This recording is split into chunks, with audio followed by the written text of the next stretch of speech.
Yo, what's up guys? Papakita ko sa inyo yung umatake sa number 1 ng kalaban.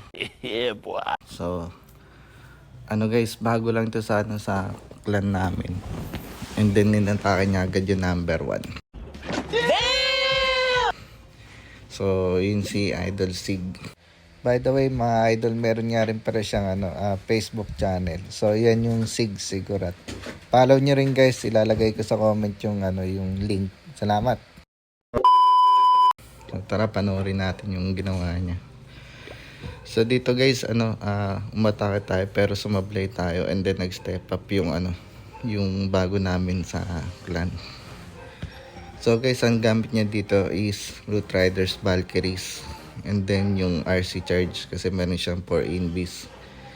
Tsaka naka Spirit Pack CRC. So tara, tingnan natin. So dito siya nag-charge sa may 3 o'clock. So para matanggal itong mga depensa na nandito.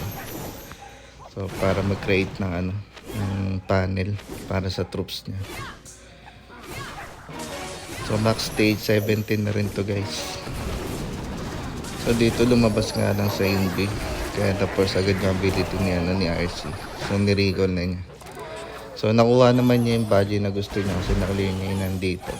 And then yung queen yung nasa labas guys. Yan.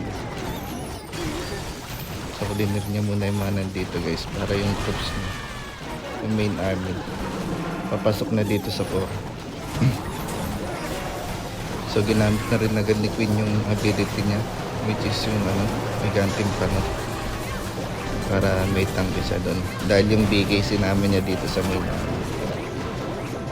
Ang ganda ng bigay ability guys, na-open na pagod yung mga walls doon sa gitna. So yun, warden ability dahil nasa core na siya. And then inoji niya muna in dito para hindi masyadong masaktan yung troops niya kasi may fire splitter doon. And then dito guys, kung makapansin may split up na mga troops pero okay lang.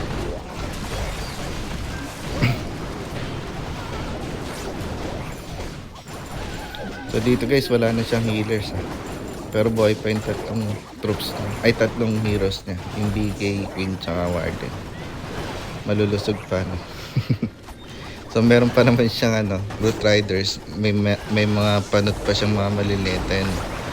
Tapos dito sa labas meron pang Valkyries, magkasama pa yung King and Queen. So yun, may Tesla farm pa ka na doon sasagupain itong mga heroes. Pero kung makapansin nyo guys, sobrang taba pa ng buhay ng BK tsaka ng Queen.